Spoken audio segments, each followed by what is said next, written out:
नमस्ते दोस्तों, आप सबका झारखंड सरकार के डीजी 7 प्रोग्राम में स्वागत है।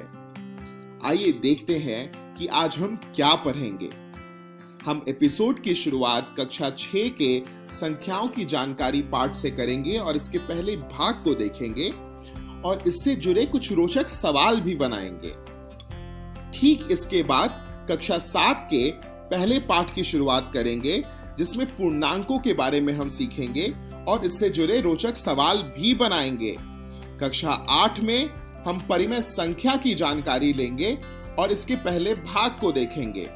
इसके पश्चात कक्षा 9 में हम पहले पाठ की शुरुआत करेंगे और संख्या पद्धति के बारे में पढ़ेंगे।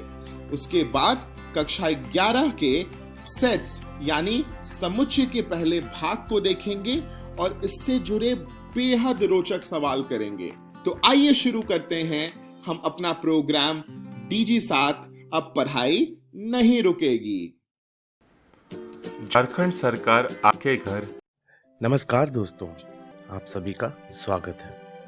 आज के इस वीडियो में हम संख्याओं की जानकारी के बारे में पढ़ेंगे। सबसे पहले हम यह जानेंगे कि हमारे दैनिक जीवन में हम संख्याओं का प्रयोग कब, कहां और कैसे करते हैं। इसके बाद हम यह सीखेंगे कि संख्याओं के बीच तुलना करके हम यह कैसे पता लगाते हैं कि कौन सी संख्या छोटी है या कौन सी बड़ी।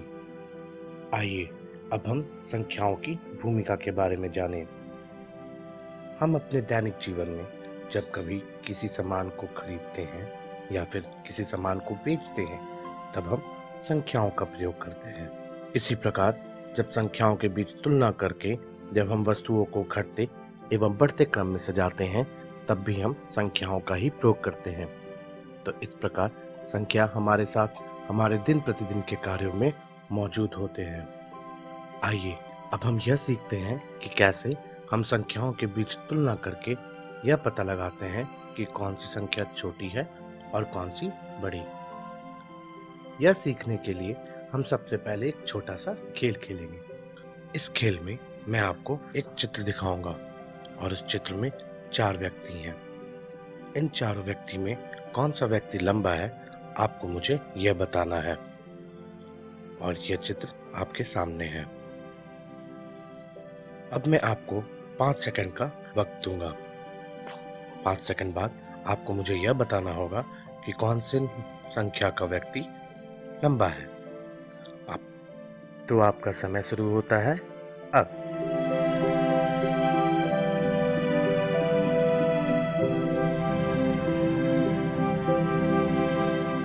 तो आपने पता लगा लिया कि कौन सी संख्या का व्यक्ति लंबा है। अगर आपका जवाब नंबर 3 है तो आप बिल्कुल सही हैं। जिस तरह इन चारों व्यक्तियों में आपने लंबाई देख यह बताया कि कौन सा व्यक्ति लंबा है, उसी प्रकार संख्याओं में भी हम उनकी लंबाई देख यह बताते हैं कि कौन सी संख्या बड़ी है। संख्याओं की लंबाई से मेरा अर्थ यह है कि जिस भी संख्या में अधिक अंक होंगे वह संख्या बड़ी होगी और जिस भी संख्या में कम अंक होंगे वह संख्या छोटी होगी। अब इसे समझने के लिए हम कुछ संख्याओं का प्रयोग करेंगे। चलिए, यहाँ पे हमने 3 तरीके के संख्याएं ली हैं। इन तीनों संख्याओं में हम यह देख सकते हैं कि किसी संख्या में अधिक अंक है तो किसी में कम। तो जिसमें अधिक अंक है उसकी लंबाई बड़ी है और जिसमें कम अंक है उसकी लंबाई छोटी है। तो कौन सी संख्या बड़ी हुई? जी हाँ, सबसे अधिक वाली संख्या बड़ी हुई। तो हमारे पास सबसे अधिक अंक हैं दूसरी संख्या में, तब फिर पहली संख्या में और तब फिर तीसरी संख्या में। तो ये हो गए हमारे पास बड़ी से छोटी संख्याएं। चलिए, यहाँ पर तो हमारे पास अधिक और कम अंक थे तो हमने बता दिया कि कौन सी संख्या बड़ी है और कौन सी छोटी। लेकिन जब संख्याओं में समान अंक होंगे तब हम क्या करेंगे? आइए अब हम यह सीखते हैं कि जब संख्याओं में समान अंक होंगे तब हमें क्या करना है। अब इसे समझने के लिए हम कुछ संख्याएं लेते हैं। यहाँ पर हमने 3 संख्याएं ली हैं। इन तीनों संख्याओं की लंबाई बराबर है। मेरा मतलब इन तीनों में समान अंक हैं। अब हम यह कैसे बताएं कि कौन सी संख्या बड़ी है या कौन सी छोटी? तो इसके लिए हम तुलना करना सीखेंगे। तुलना करना बहुत ही आसान है। तुलना करने के लिए हम संख्याओं में बाएं से दाएं की तरफ बढ़ते हैं। बाएं से दाएं बढ़ते वक्त जिस भी संख्या में हमें बड़ा अंक मिले वह संख्या बड़ी हो जाएगी। तो चलिए हम संख्याओं के बीच तुलना करते हैं। जैसा कि मैंने आपको बताया, तुलना करने के लिए हम बाएं से दाएं की तरफ बढ़ेंगे। बाएं से दाएं की ओर बढ़ते वक्त जो सबसे पहला अंक तीनों संख्याओं में है, क्या वो समान है या फिर अलग अलग है? तो हाँ, वह समान है। इसका मतलब यहाँ पर हम तुलना नहीं कर पाएंगे। तो अब हम दूसरे अंक की तरफ बढ़ेंगे। दूसरे अंक की तरफ बढ़ते वक्त हम यह देखते हैं कि पहली दो संख्याओं में समान अंक है, वो है 4, और तीसरी संख्या में 5 है। तो बताइए 5 व 4 में कौन बड़ा हुआ? जी हाँ, 5 4 से बड़ा होता है। तो फिर हमारी तीसरी संख्या सबसे बड़ी संख्या हो गई। अब हमें पहली व दूसरी संख्या में तुलना करना है। तो पहली व दूसरी संख्या के पहले व दूसरे अंक तो बराबर थे। अब हम तीसरे अंक की तरफ बढ़ते हैं। तीसरे अंक में हम यह देखते हैं कि एक में 1 है और दूसरे में 3। तो बताइए 1 व 3 में कौन सा अंक बड़ा है? जी हाँ, 3 1 से बड़ा होगा। तो फिर कौन सी संख्या बड़ी होगी? जी हाँ, दूसरी संख्या अब पहले वाले से बड़ी हो गई और आखिर में तीसरी संख्या सबसे छोटी हो गई। तो इन तीनों संख्याओं में समान अंक थे, लेकिन हमने तुलना कर यह पता लगाया कि कौन सी संख्या बड़ी है व कौन सी छोटी। तो आज के इस वीडियो में हमने सबसे पहले यह सीखा कि हम संख्याओं के अपने दैनिक जीवन में कब, कहाँ और कैसे प्रयोग करते हैं। इसके बाद हमने यह सीखा कि हम संख्याओं की लंबाई, यानी कि यह देख कि किस संख्या में अधिक अंक हैं वह संख्या बड़ी होगी और जिस संख्या में कम अंक होंगे वह संख्या छोटी होगी। और जिस संख्याओं में बराबर अंक होंगे उन संख्याओं में क्या सीखा हमने? जी हाँ, तुलना करना, कि कैसे हमें बाएं से दाएं की तरफ बढ़ते वक्त अंकों के बीच तुलना करना है। तो आइए अब हम यह देखते हैं कि हम अपने अगली वीडियो में क्या सीखें। सबसे पहले हम यह सीखेंगे कि संख्याओं के बीच तुलना कर हम कैसे उनको आरोही एवं अवरोही क्रम में सजाते हैं। इसके बाद हम यह सीखेंगे कि संख्याओं के नाम क्या होते हैं और उनका प्रसारित रूप कैसा होता है। आशा करता हूँ आज हमने जो भी सीखा है आप वह याद रखेंगे और रोजाना प्रयास भी करेंगे। तो अब हम अपने अगले वीडियो में मिलते हैं।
झारखंड सरकार।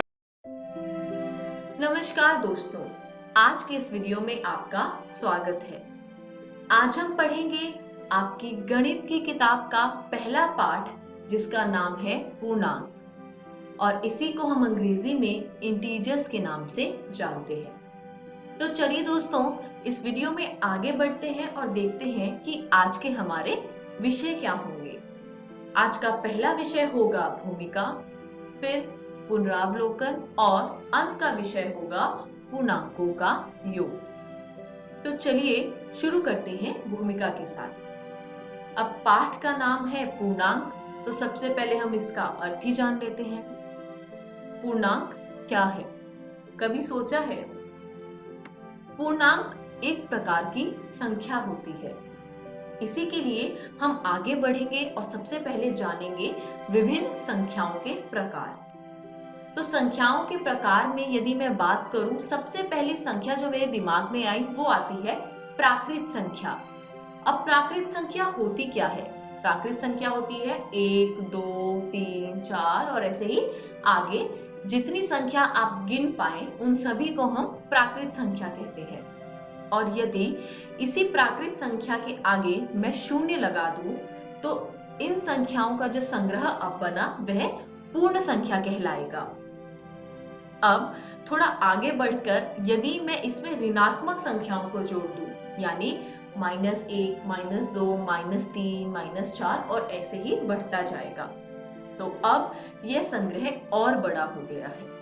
और पूर्ण संख्या और ऋणात्मक संख्या को जब आप मिला देते हैं तो आपको प्राप्त होता है पूर्णांक। यानी पूर्णांकों में पूर्ण संख्या भी आती है, प्राकृत संख्या भी आती है और ऋणात्मक संख्या भी आती है। ये पूरा संग्रह जो है वो पूर्णांक कहलाता है। अब चलिए आगे बढ़ते हैं और देखते हैं पूर्णांकों के प्रकार। अब संख्या रेखा को तो सभी ने देखा होगा, देखा है तो बहुत बढ़िया, और नहीं देखा तो आइए दिखाती हूँ। आपके सामने संख्या रेखा बनाई गई है जिसमें बीच में शून्य है। अब जब आप इस संख्या रेखा में दाहिनी ओर जाएंगे तो आपको कुछ संख्याएं जो प्राप्त होंगी वो किस प्रकार की होंगी? 1, 2 और 3। इन सभी पूर्णांकों को हम धनात्मक पूर्णांक कहते हैं। क्यों? क्योंकि इनके आगे कोई चिन्ह नहीं है, तो हम मान लेते हैं कि इनके आगे प्लस का चिन्ह होगा। अब यदि इसी संख्या रेखा में मैं शून्य के बाईं ओर चलूं तो मुझे जो संख्याएं प्राप्त होंगी वो होगी -1, -2 और -3। इन सभी पूर्णांकों को हम ऋणात्मक पूर्णांक कहते हैं। क्यों? क्योंकि इन सभी के आगे ऋणात्मक यानी माइनस का चिन्ह है। अब बीच में बचती है एक संख्या शून्य। शून्य ऋणात्मक पूर्णांक भी नहीं होता और धनात्मक पूर्णांक भी नहीं होता, इसको हम केवल पूर्णांक कहते हैं। आइए देखते हैं अगला विषय पुनरावलोकन। आपके सामने एक संख्या रेखा दिखाई गई है। अब इस संख्या रेखा में जैसे जैसे आप दाहिनी ओर बढ़ते जाएंगे संख्याओं का मान बढ़ता जाता है और ये खत्म होता है कहाँ? अनंत पर। ठीक उसी प्रकार यदि आप संख्या रेखा में बाईं ओर चलते जाएं तो जो संख्या रेखा है वो कहाँ समाप्त होती है? माइनस अनंत पर। यानी सबसे बड़ा या सबसे छोटा कोई पूर्णांक होता ही नहीं है, ये असीमित है और निरंतर रूप से बढ़ता रहता है। चलिए आगे बढ़ते हैं और देखते हैं एक और रोचक तथ्य। अब यहाँ पर संख्या रेखा में जब आप दाहिनी ओर जा रहे हैं तो आपको दो संख्याएं मिली, 1 और 2। एक बाईं ओर है और 2 दाईं ओर है, और एक 2 से छोटा भी है। तो यहाँ हमने देखा कि संख्या रेखा में जब भी आप दो संख्याओं को लेते हैं तो बाईं ओर वाली संख्या छोटी होती है और दाईं ओर वाली संख्या बड़ी होती है। ठीक उसी प्रकार आप यहाँ भी देख सकते हैं, जब आप संख्या रेखा में बाईं ओर गए तो दो संख्याएं देखी होंगी, -2 और -1। बाईं ओर संख्या थी -2 और दाईं ओर थी -1, यानी -2 जो है वो छोटा है, आप सभी जानते हैं। तो यह तथ्य जो है वो प्रमाणित होता है कि संख्या रेखा पर स्थित कोई पूर्णांक अपने बाईं ओर की सभी पूर्णांकों से बड़ा होता है। आगे बढ़ते हैं, देखते हैं एक और रोचक तथ्य कि जब आप दो संख्याओं की बात करते हैं और वो संख्याएं जो होती हैं उनके बीच में कोई भी दूसरा पूर्णांक नहीं पाया जाएगा। जैसे कि हमने यहाँ पे क्रमिक पूर्णांकों की बात की थी 2 और 3, तो इनके बीच में कोई भी पूर्णांक नहीं होगा। परिमेय संख्या होना तो संभव है, उसके बारे में हम आगे पढ़ेंगे। चलिए बढ़ते हैं अगले विषय की ओर और देखते हैं पूर्णांकों का योग। पूर्णांकों के योग में सबसे पहले हम देखेंगे दो धनात्मक पूर्णांकों का योग, फिर हम जानेंगे दो ऋणात्मक पूर्णांकों का योग और सबसे आखिर में हम देखेंगे कि एक धनात्मक संख्या और एक ऋणात्मक संख्या, ऐसे दो पूर्णांकों का योग। तो चलिए आगे बढ़ते हैं और देखते हैं सबसे पहले दो धनात्मक पूर्णांकों का योग। यहाँ संख्याएं दे रखी हैं 4 जमा 5। तो 4 के आगे भी कोई चिन्ह नहीं है और 5 के आगे भी कोई चिन्ह नहीं है, तो हम मान लेते हैं कि इन दोनों के ही आगे प्लस का चिन्ह है, यानी दोनों पूर्णांक जो है वो धनात्मक है। तो ऐसी स्थिति में आपको जो उत्तर प्राप्त होगा या परिणाम में जो पूर्णांक प्राप्त होगा वो भी धनात्मक पूर्णांक होता है। ठीक उसी प्रकार आपके सामने और दो पूर्णांक दिए गए हैं 56 जमा 73। दोनों में ही आगे कोई चिन्ह नहीं है, यानी ये भी दोनों धनात्मक पूर्णांक हैं और इनका योग करने पर भी हमको धनात्मक पूर्णांक मिलता है 129, यानी दो धनात्मक पूर्णांकों का योग धनात्मक होता है। चलिए आगे बढ़ते हैं और देखते हैं अगला विषय, दो ऋणात्मक पूर्णांकों का योग। -4 जमा -5। यहाँ पर -4 भी ऋणात्मक पूर्णांक है और -5 भी ऋणात्मक पूर्णांक है। इनको जोड़ने पर हमें प्राप्त होता है -9। आगे बढ़ते हैं, देखते हैं अगला उदाहरण, -56 और -73। इन दोनों को भी जोड़ने पर हमको प्राप्त होता है -129। यानी इस उदाहरणों से हमें यह सीखने को मिला कि दो ऋणात्मक पूर्णांकों का योग ऋणात्मक होता है। चलिए आगे बढ़ते हैं और देखते हैं अगला विषय कि एक धनात्मक और एक ऋणात्मक पूर्णांकों का योग किस प्रकार प्राप्त किया जाता है। आपके सामने दो संख्याएं दी गई हैं, -4 और 5। एक ऋणात्मक पूर्णांक है और एक धनात्मक। तो आप यहाँ देखिए 4 क्या है, ऋणात्मक है और 5 जो है वो धनात्मक है। यहाँ पर जो ऋणात्मक संख्या का मान है, यानी जो 4 वाला संख्या है वो 5 से छोटा है, तो चिन्ह जो है वो धनात्मक ही आएगा। यानी जो भी संख्या बड़ी होती है, अगर आपका धनात्मक पूर्णांक बड़ा है तो प्लस का चिन्ह आएगा और अगर ऋणात्मक पूर्णांक बड़ा है तो माइनस का चिन्ह आएगा। अगले उदाहरण में हमने देखा जो हमको दो पूर्णांक दिए हैं उसमें ऋणात्मक पूर्णांक है -6 और धनात्मक पूर्णांक है 4। अब 6 जो है वो है 4 से बड़ा, तो इसलिए परिणाम में जो पूर्णांक आएगा उसके आगे माइनस का चिन्ह आएगा। तो चलिए आगे बढ़ते हैं और देखते हैं अगला विषय, योज्य प्रतिलोम। किसी पूर्णांक a का जो योज्य प्रतिलोम होता है वो -a होता है और इसके विपरीत -a का जो योज्य प्रतिलोम होता है वो a होता है। इसी के साथ हमारी ये वीडियो यहीं समाप्त होती है। चलिए संक्षेप में देखते हैं आज हमने क्या सीखा। भूमिका, पुनरावलोकन और पूर्णांकों का योग। अगले वीडियो में हम जानेंगे पूर्णांकों के व्यवकलन के बारे में और पूर्णांकों के योग के गुण के बारे में। तब तक के लिए मैं आपसे विदा लेती हूँ। घर जाइए, प्रश्नावली 1.1 में दिए गए प्रश्नों का निरंतर अभ्यास कीजिए। किसी भी प्रकार के संदेह एवं सहायता के लिए हम हमेशा उपलब्ध हैं। धन्यवाद।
झारखंड सरकार आपके घर। नमस्कार दोस्तों, आज हम पढ़ेंगे गणित का पहला पाठ जिसका नाम है परिमेय संख्याएं। तो चलिए आगे बढ़ते हैं और देखते हैं परिमेय संख्याएं के भाग 1 में आज हम क्या पढ़ेंगे।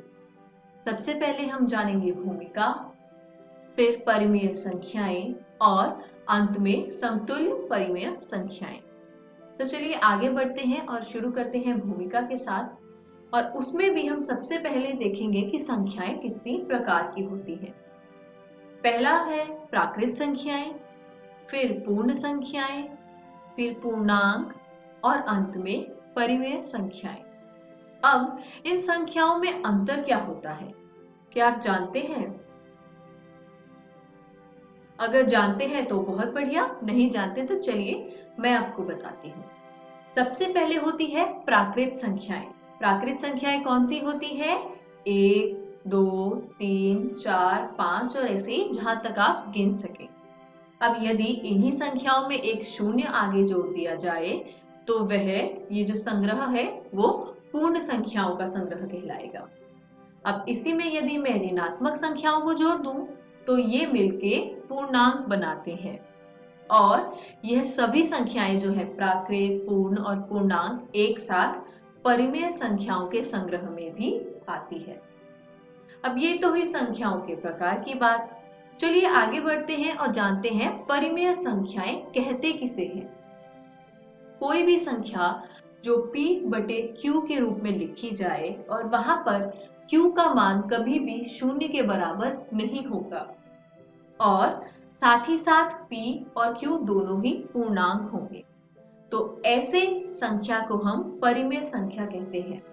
यदि आपकी किताब के अनुसार देखा जाए तो परिभाषा कुछ इस प्रकार होगी कि ऐसी संख्याएं जिन्हें हम p बटे q के रूप में व्यक्त करते हैं और वहां p और q पूर्णांक है जहां q का मान शून्य के बराबर नहीं है, तो ऐसी स्थितियों में यह अंक जो है वो परिमेय संख्याएं कहलाते हैं। तो चलिए आगे बढ़ते हैं और देखते हैं परिमेय संख्याओं के कुछ उदाहरण। पहले उदाहरण में एक संख्या दे रखी है 2/5। यहाँ पर जो q के स्थान पर 5 है उसका मान शून्य के बराबर नहीं है और साथ ही साथ 2 और 5 दोनों ही पूर्णांक है, इसलिए यह एक परिमेय संख्या कहलाती है। अब अगले उदाहरण में ऊपर दे रखा है -2 और उसके बटे में लिखा गया है 3। यहाँ पर 3 का मान जो है वो शून्य के बराबर नहीं है और -2 और 3 दोनों ही पूर्णांक है, यानी -2/3 जो है वह भी एक परिमेय संख्या है। तो चलिए आगे बढ़ते हैं और देखते हैं परिमेय संख्याओं के प्रकार। यह आपके सामने एक संख्या रेखा बनाई गई है। इस संख्या रेखा में अगर आप शून्य के दाहिनी ओर बढ़ेंगे तो जितनी भी संख्याएं आपको दिख रही है वो सभी धनात्मक परिमेय संख्याएं कहलाती हैं और यदि आप शून्य से बाईं ओर जाएं तो उसको हम ऋणात्मक परिमेय संख्याएं कहते हैं। तो चलिए ये तो हुए परिमेय संख्याओं के प्रकार। आगे बढ़ते हैं और देखते हैं कुछ और रोचक तथ्य। अब इस संख्या रेखा में आपने एक अंक देखा 0, तो ये जो 0 है क्या वो एक परिमेय संख्या है? बताइए। जी बिल्कुल, और ऐसा कैसे वो मैं आपको बताती हूँ। 0 को मैं 0/a के बराबर रख सकती हूँ। क्यों? क्योंकि आप a को 0 से गुना करेंगे तो आपको 0 प्राप्त हो जाएगा। यहाँ पर 0 जो है वो भी एक पूर्णांक है और a जो है वो भी एक पूर्णांक है और a का मान जो है वो 0 के बराबर भी नहीं है, इसलिए हम 0 को परिमेय संख्या कह सकते हैं। आगे बढ़ते हैं और देखते हैं अगला विषय समतुल्य परिमेय संख्या। आपके सामने एक परिमेय संख्या दी गई है 2/3, जहां पर 2 अंश है तथा 3 हर है। अब 2/3 में यदि मैं अंश और हर दोनों में ही 2 से गुना कर दूं तो वो हो जाता है 4/6, यानी 2/3 और 4/6 जो है वो समतुल्य परिमेय संख्याएं हैं। तो कोई भी परिमेय संख्या के अंश और हर को जब आप एक ही संख्या से गुना कर देते हैं तो वह उस संख्या की समतुल्य परिमेय संख्या कहलाती है। अब सवाल ये उठता है कि ये केवल गुणा करने से हो सकता है या इसका कोई और भी तरीका है। तो चलिए आगे बढ़ते हैं और देखते हैं। आपके सामने एक और परिमेय संख्या दी है -15/21, जहां पर -15 जो है वो अंश है तथा 21 जो है वो हर है।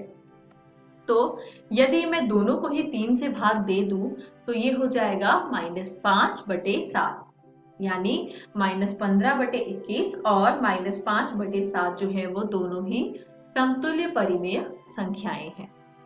इसी के साथ आज की हमारी वीडियो समाप्त होती है। आज हमने सीखा कि परिमेय संख्याएं होती क्या है और समतुल्य परिमेय संख्याएं किन्हें कहा जाता है।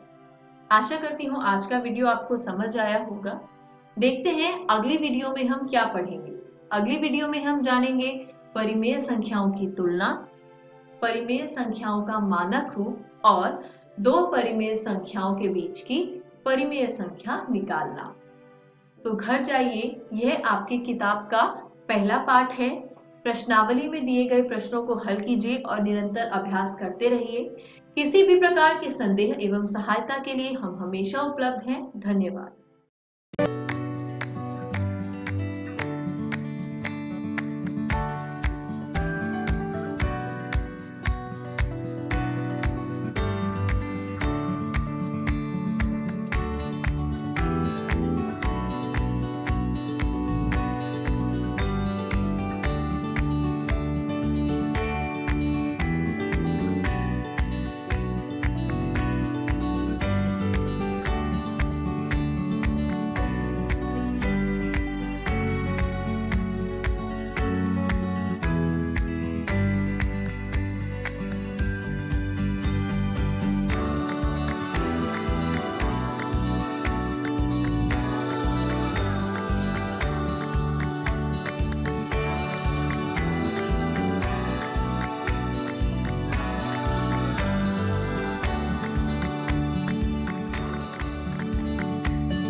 झारखंड सरकार आपके घर।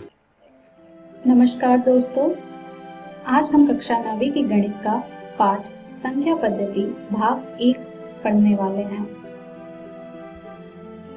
आज की इस वीडियो में हम पढ़ेंगे संख्या पद्धति का परिचय, परिमेय संख्याएं, अपरिमेय संख्याएं। संख्या पद्धति के बारे में जानने से पहले हम सबसे पहले जानेंगे संख्या रेखा के बारे में।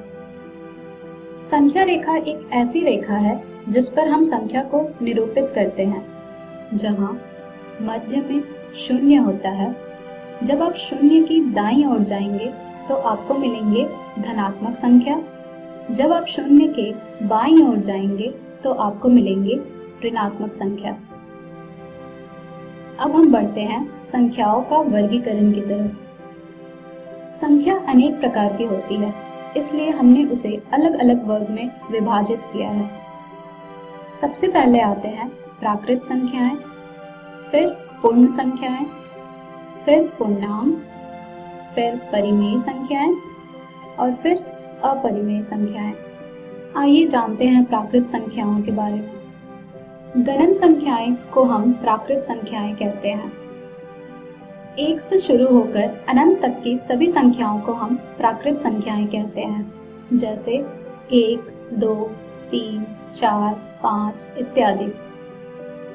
प्राकृत संख्या के संग्रह को हम प्रतीक n से प्रकट करते हैं।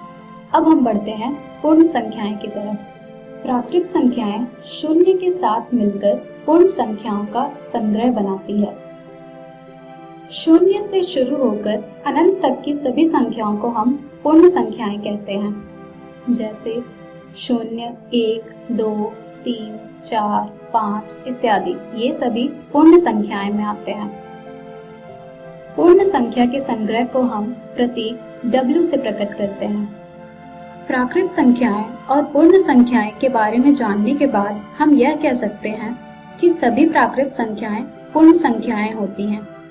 अब हम बढ़ते हैं पूर्णांक की तरफ। स्क्रीन पर आप जो संख्याएं देख रहे हैं वो सभी ऋणात्मक संख्याएं हैं। संख्या रेखा पर शून्य जो ना धनात्मक न ऋणात्मक केवल पूर्णांक है। शून्य की दाईं ओर जो संख्या है उन्हें हम धनात्मक पूर्णांक कहते हैं। शून्य की बाईं ओर जो संख्याएं हैं उन्हें हम ऋणात्मक पूर्णांक कहते हैं। पूर्ण संख्याएं ऋणात्मक संख्याओं के साथ मिलकर संख्याओं का एक संग्रह बनाती है जिसे हम पूर्णांक कहते हैं।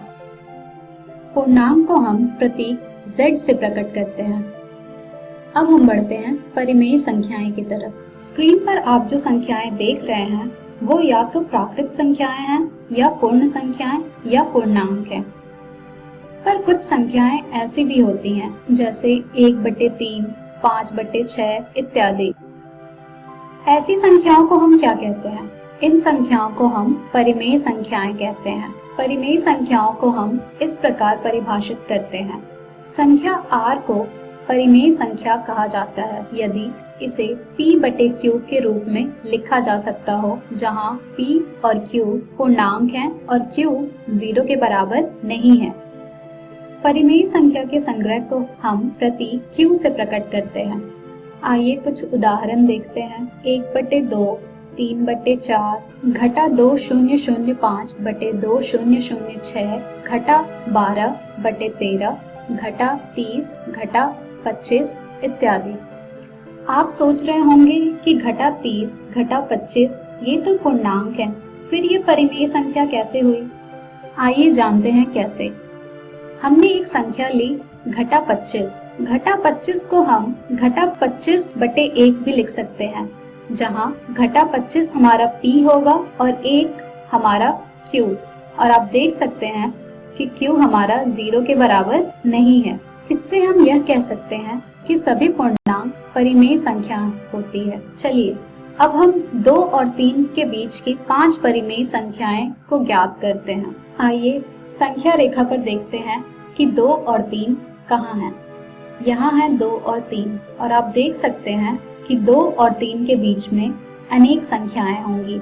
2 और 3 की परिमेय संख्या को ज्ञात करने के लिए हम 2 और 3 को जोड़ते हैं और फिर उसे 2 से भाग दे देते हैं, यानी 2 जोड़ 3/2 जो कि आएगा हमारा 5/2, जो हो जाएगा 2.5, जो संख्या रेखा पर यहाँ पर स्थित होगा। इसी प्रक्रिया में हम 2 और 3 के बीच 4 और परिमेय संख्याएं ज्ञात कर सकते हैं, जैसे 2 जोड़ 2.5/2 जो कि हो जाएगा हमारा 4.5/2 जो कि होगा 2.25, जो कि संख्या रेखा पर यहाँ होगा। इसी प्रक्रिया में हम 2.5 और 3 को जोड़कर 2 से भाग दे देंगे, जो कि आएगा हमारा 2.75, जो कि संख्या रेखा पर यहाँ होगा। फिर हम 2 और 2.25 को जोड़कर 2 से भाग देने के बाद हमारी संख्या आएगी 2.125, जो कि संख्या रेखा पर यहाँ होगी। अब हम 2.75 और 3 को जोड़कर 2 से भाग देने के बाद एक परिमेय संख्या को ज्ञात करेंगे, जो कि आएगा हमारा 2.875, जो कि संख्या रेखा पर यहाँ होगा। इससे हमने यह अनुभव किया कि किन्हीं 2 दी हुई परिमेय संख्याओं के बीच अपरिमित रूप से अनेक परिमेय संख्याएं होती हैं। अब हम बढ़ते हैं अपरिमेय संख्याएं की तरफ। अपरिमेय संख्याएं की परिभाषा कुछ इस प्रकार है। संख्या r को अपरिमेय संख्या कहा जाता है यदि इसे p/q के रूप में ना लिखा जा सकता हो, जहां p और q पूर्णांक है और q 0 के बराबर नहीं है। आइए कुछ उदाहरण देखते हैं। वर्गमूल 2, वर्गमूल 3, वर्गमूल 15, पाई 0.1011 और ये चलता जाएगा अनंत तक इत्यादि। अब हम संख्या रेखा पर वर्गमूल 2 का स्थान निर्धारण करेंगे। सबसे पहले हम एक संख्या रेखा बनाएंगे जिस पर हम एक समकोण त्रिभुज बनाएंगे, जिसका आधार होगा 1 मात्रक और लंब होगी 1 मात्रक। हमने यहाँ 0 और 1 को बिंदु O और बिंदु A लिया है, जो कि होंगे हमारे 1 मात्रक। अब हम बिंदु A पर एक लंब बनाएंगे, जो कि होगा हमारा 1 मात्रक, जिसे हमने बिंदु B लिया है। अब हम बिंदु O और बिंदु B को जोड़ देंगे, जिससे हमें मिल जाएगा एक समकोण त्रिभुज। तब हम पाइथागोरस प्रमेय द्वारा OB की लंबाई ज्ञात कर सकते हैं, जो कि होगा वर्गमूल OA का वर्ग जोड़ AB का वर्ग, जहां OA है हमारा एक मात्रक और AB है हमारा एक मात्रक, जिससे हमारा OB हो जाएगा वर्गमूल 2। अभी आपने देखा कि OB वर्गमूल 2 है। अब हम एक प्रकार की सहायता से O को केंद्र और OB को त्रिज्या मानकर एक चाप R खींचेंगे, जो कि संख्या रेखा को काटता हो बिंदु D पर। तब बिंदु D संख्या रेखा पर वर्गमूल 2 के संगत होगा। आज के इस वीडियो में हमने सीखा परिमेय संख्याएं, अपरिमेय संख्याएं। हम हमारी अगली वीडियो में जानेंगे वास्तविक संख्याएं और उनके दशमलव प्रसार, संख्या रेखा पर वास्तविक संख्याओं का निरूपण। धन्यवाद।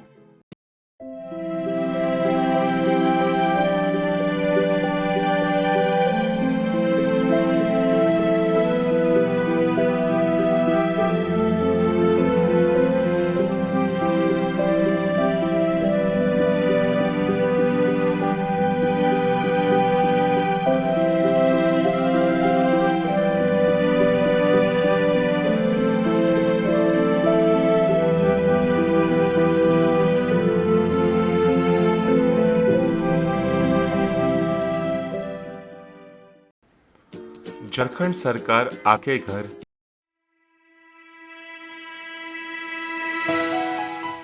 हेलो दोस्तों, आपका इस वीडियो में स्वागत है। आज हम आपकी कक्षा 11वीं का अध्याय 1 पढ़ेंगे, जिसका नाम है समुच्चय, भाग 1। आज हम इस वीडियो में पढ़ेंगे समुच्चय का परिचय और सारणीबद्ध विधि और समुच्चय निर्माण रूप क्या होते हैं। आइए जानते हैं समुच्चय क्या होते हैं। समुच्चय वस्तुओं के सुपरिभाषित संग्रह को हम समुच्चय कहते हैं। सुपरिभाषित संग्रह का मतलब क्या होता है, आइए इसको एक उदाहरण के माध्यम से जानते हैं। भारत की नदियों का संग्रह है। अगर मैं किसी बच्चे से ये पूछूं कि हमारे देश में कितनी नदियां बहती हैं, तो उसका एक पर्टिकुलर आंसर आएगा। और यही प्रश्न अगर मैं दूसरे बच्चे से पूछूं तो उसका भी सेम आंसर होगा। अगर मैं उन बच्चों से ये पूछूं कि तुम्हारे घर के आसपास कौन कौन सी नदियां बहती हैं, और दूसरे बच्चे से पूछूं कि तुम्हारे घर के आसपास कौन कौन सी नदियां बहती हैं, क्या पता दोनों का आंसर अलग हो। तो ये एक सुपरिभाषित संग्रह को नहीं दर्शा रहे। लेकिन अगर जब मैंने उनसे ये पूछा कि भारत के अंदर कितनी नदियां बहती हैं, तो ये एक सुपरिभाषित संग्रह को दर्शा रहे हैं, क्योंकि दोनों ही बच्चों का जो जवाब है वो क्या आ रहा है, एक सुपरिभाषित संग्रह के रूप में आ रहा है।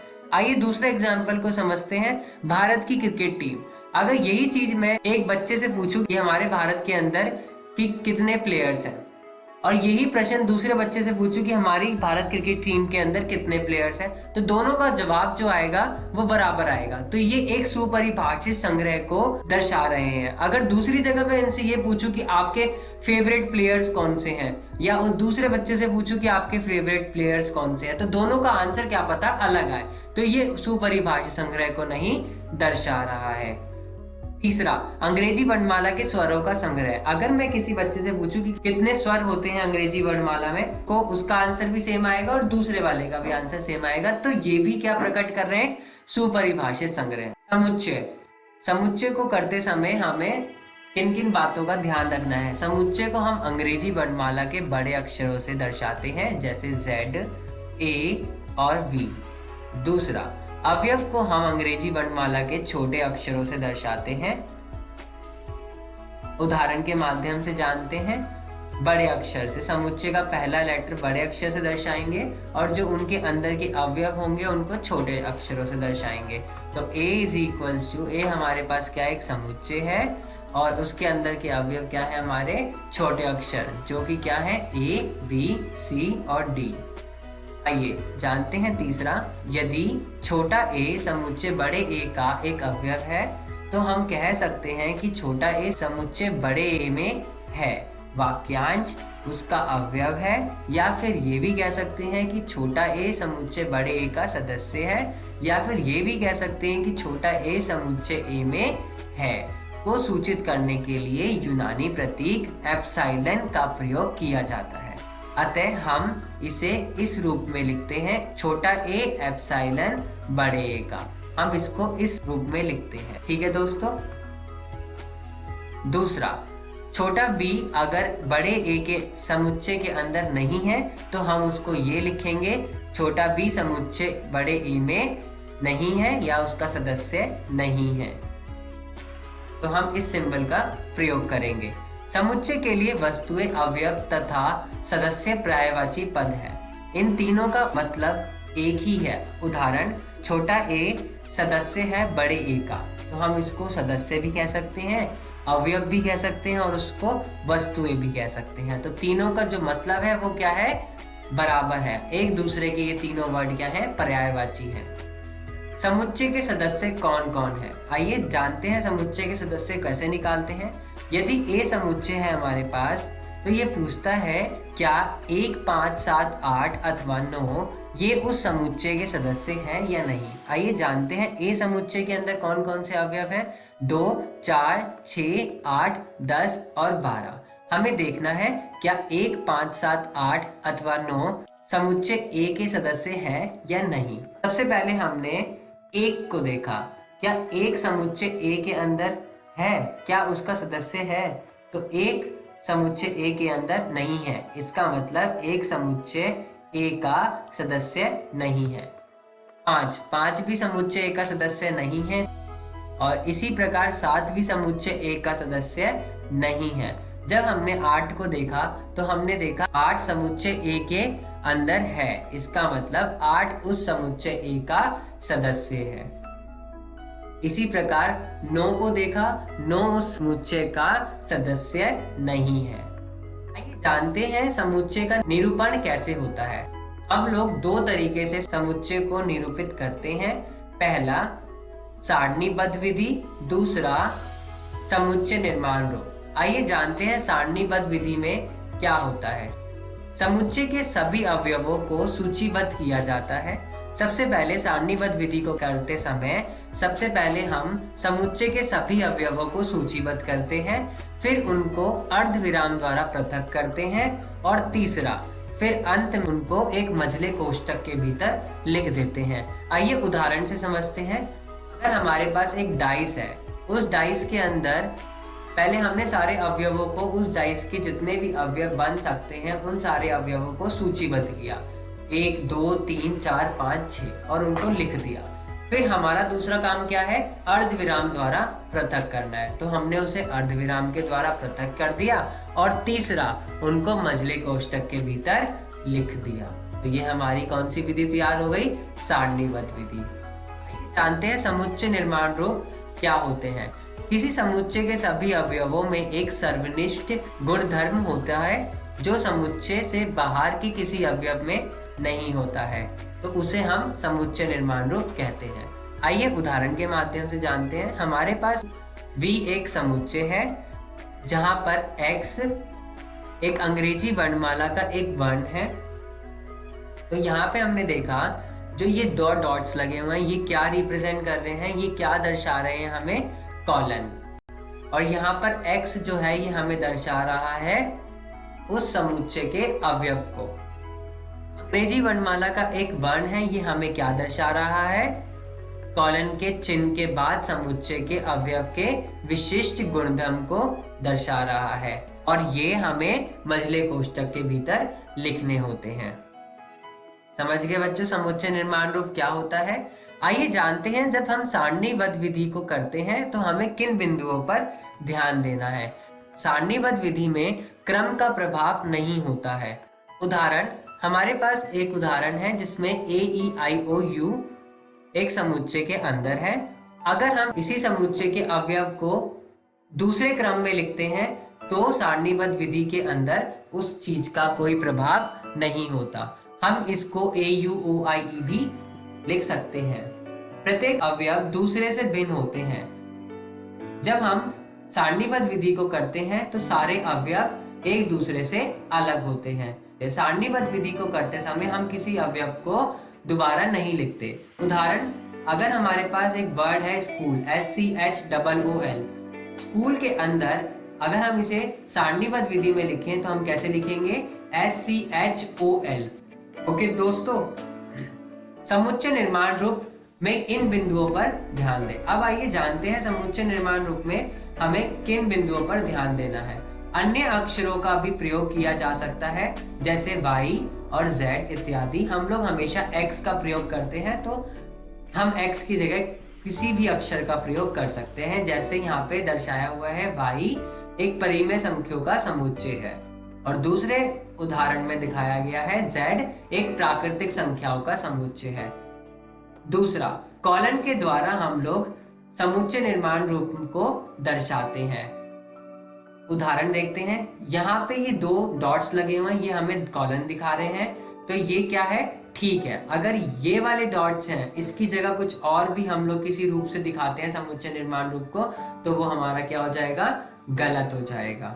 तीसरा, अगर किसी संख्या का समुच्चय एक निर्धारित रूप को नहीं मानता तो उसे समुच्चय निर्माण रूप नहीं कहेंगे। अगर ये किसी भी पैटर्न को या फिर किसी भी रूप को, निर्धारित स्वरूप को नहीं मानता, तो हम उसको समुच्चय निर्माण रूप नहीं कहेंगे।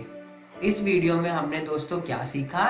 समुच्चय का परिचय, समुच्चय का निरूपण किससे कहते हैं, सारणीबद्ध विधि क्या होती है, और समुच्चय निर्माण रूप किसे कहते हैं। अगर आपको और डिटेल में जानना है तो आप अपनी NCERT की कक्षा 11वीं की बुक का भी प्रयोग कर सकते हैं।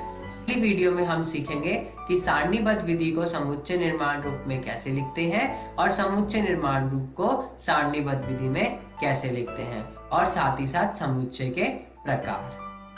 धन्यवाद दोस्तों।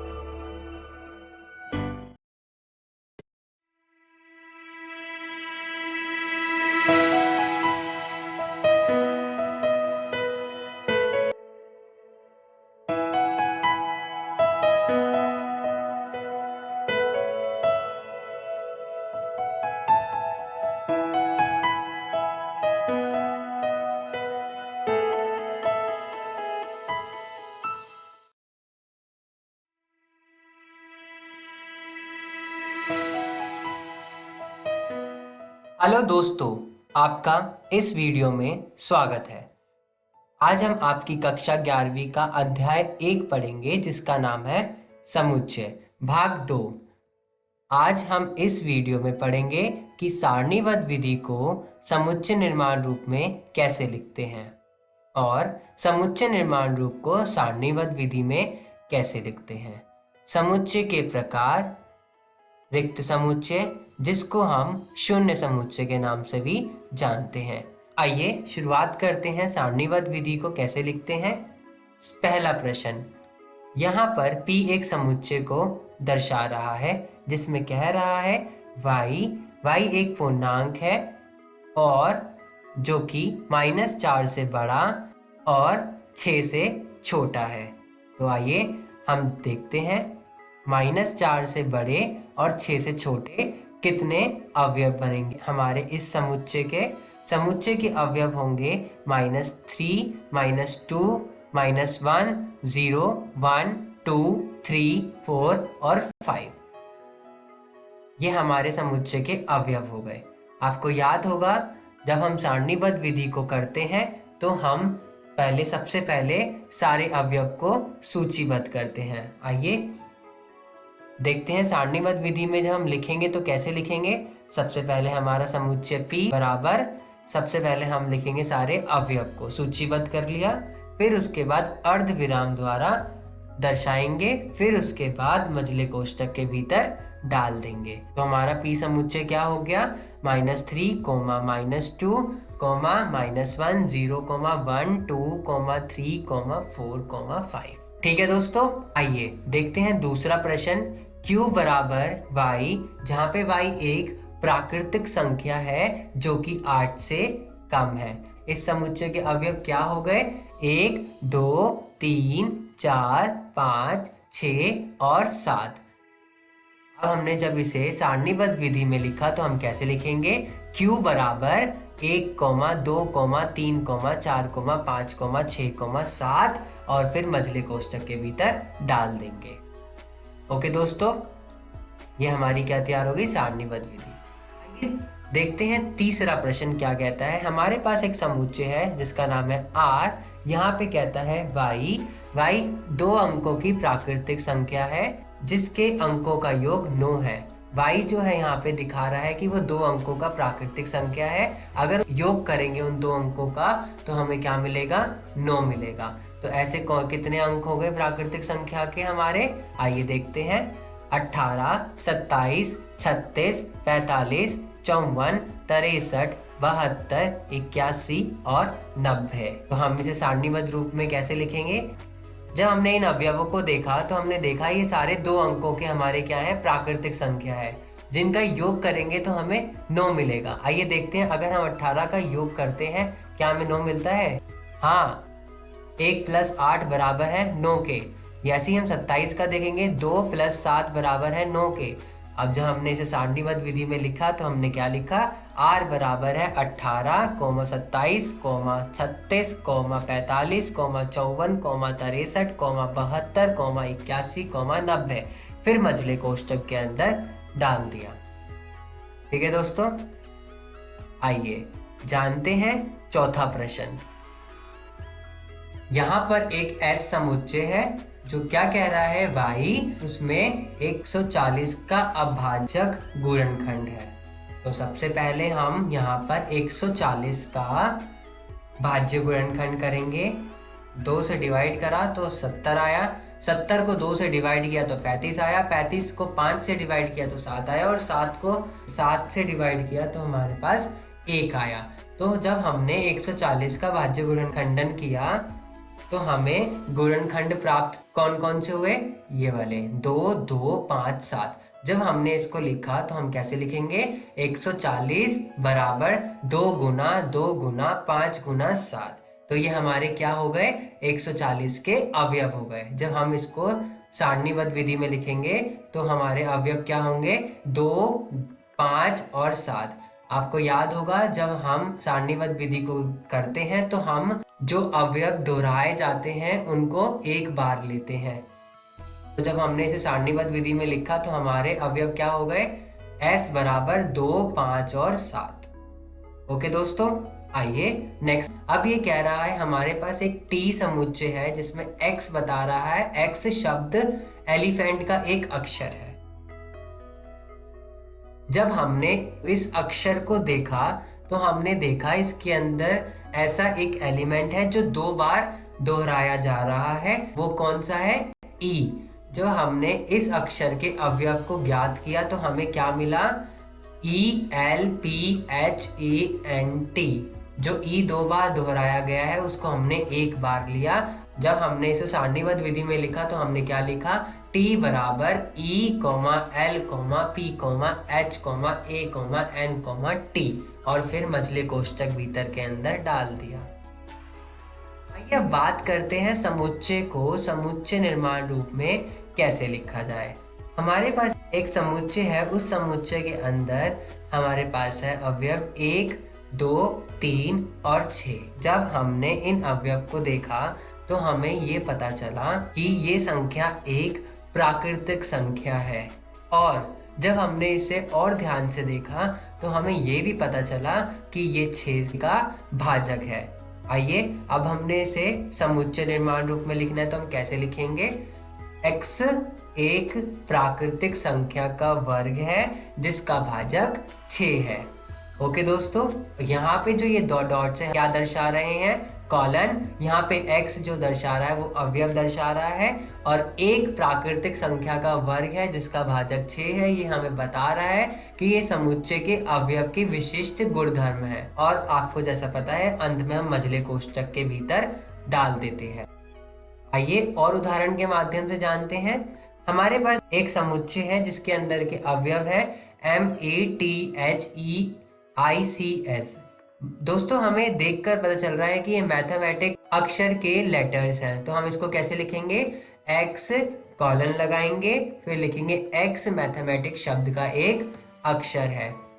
अगला प्रश्न, एक समुच्चय है जिसके अंदर के अवयव है 1, 3, 5, 7, 9। इसको देख के ये पता चल रहा है कि हमें कौन सी संख्या दे रहे हैं, विषम संख्या। ये हमारे क्या है, विषम प्राकृतिक संख्या है। जब हमने इनको देखा तो हमें पता चला कि ये विषम प्राकृतिक संख्या है। तो हम इसको कैसे लिखेंगे, x कॉलन x संख्या 10 से कम विषम प्राकृतिक संख्या है। ओके दोस्तों, आइए अब बात करते हैं रिक्त समुच्चय की, जिसको हम शून्य समुच्चय के नाम से भी जानते हैं। रिक्त समुच्चय क्या होता है, एक समुच्चय जिसमें एक भी अवयव नहीं होता है उसे हम रिक्त समुच्चय या शून्य समुच्चय कहते हैं। और हमें याद रखना है कि रिक्त समुच्चय को हम कैसे दर्शाते हैं। रिक्त समुच्चय को हम प्रदर्शित करते हैं दो तरीके से, पहला खाली मझले कोष्ठक के द्वारा और दूसरा फाई के द्वारा। इसको हम फाई के नाम से जानते हैं। आइए उदाहरण के माध्यम से जानते हैं रिक्त समुच्चय को कैसे निकाला जाता है। माना ए हमारे पास एक समुच्चय है जिसके अंदर अवयव है x, जिसके अंदर का अवयव x बता रहा है कि x 5 से छोटा है और 6 से बड़ा है। x एक प्राकृतिक संख्या है, तो हमें क्या दिखा कि x जो है 6 से बड़ा है। ठीक है दोस्तों, और जब हमने देखा कि x 5 से छोटा है, हमने ये देखा कि 5 और 6 के बीच में कोई भी अवयव नहीं है। और रिक्त समुच्चय का मतलब ही ये होता है कि जिसके अंदर कोई अवयव ना हो वो हमारा रिक्त समुच्चय कहलाता है। तो हमारे इस समुच्चय के अंदर ये रिक्त समुच्चय को दर्शा रहा है। इस वीडियो में हमने क्या सीखा दोस्तों, सारणीबद्ध विधि को समुच्चय निर्माण रूप में कैसे लिखते हैं और समुच्चय निर्माण रूप को सारणीबद्ध विधि में कैसे लिखते हैं। आज हमने समुच्चय के प्रकार पढ़े। अगर आपको और विस्तार में जानना है तो आप अपनी एनसीईआरटी की कक्षा 11वीं की बुक का भी प्रयोग कर सकते हैं।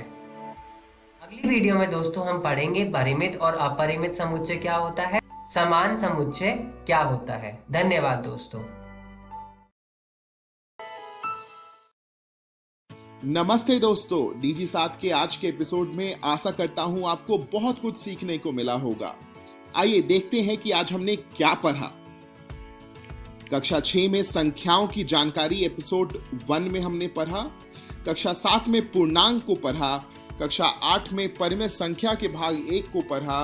कक्षा 9 में संख्या पद्धति तथा कक्षा 11 में सेट्स यानी समुच्चय के भाग 1 को देखा और इन सब में कुछ रोचक सवाल बनाए हमने। आइए देखते हैं कि हम कल क्या पढ़ेंगे। दोस्तों, कल हम विज्ञान का पाठ का शुरुआत करेंगे।